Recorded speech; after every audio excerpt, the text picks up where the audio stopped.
Au début de chaque année, donc entre le parc et ProNatura et le service de la faune du canton de Vaud, on se contacte.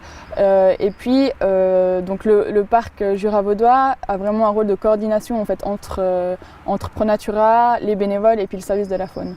Donc une des premières choses à faire, c'est trouver de la main-d'œuvre, trouver des gens motivés. Chaque matin, les bénévoles arrivent à 7h30 en semaine, ou 8h30 le week-end. Et puis ils sont 3 à 4 bénévoles par jour. Bonjour madame. Ma motivation vient surtout de la frustration de voir toutes ces grenouilles qui essaient de traverser la route pour aller vers leur lieu d'accouplement et puis leur lieu de ponte. Et de les voir tout le temps se faire écraser vraiment par grand nombre, c'est vraiment désolant et triste. Un triton alpestre, ce serait bien s'il y avait encore plus de crapauducs et d'actions comme ça qui se font aux autres endroits où il y a toutes ces grenouilles qui doivent migrer. Le crapauduc, c'est un passage souterrain sous la route qui permet tout simplement aux batraciens de passer sans se faire écraser. L'historique, c'est quelque chose d'assez vieux. Ça fait plus d'une dizaine d'années que le garde-faune, avec la DGE, a installé des barrières le long du crapauduc pour empêcher les grenouilles de traverser sur la route.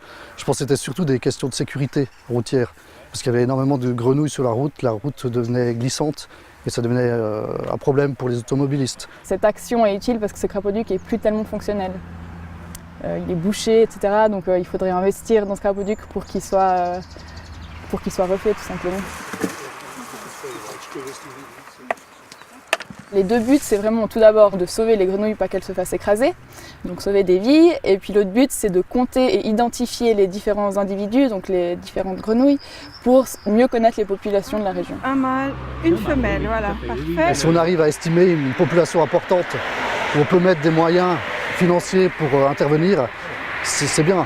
Donc là, on a été, c'est la deuxième année qu'on fait le comptage. La première année, on a récolté environ 1800 batraciens, ce qui est pas mal déjà.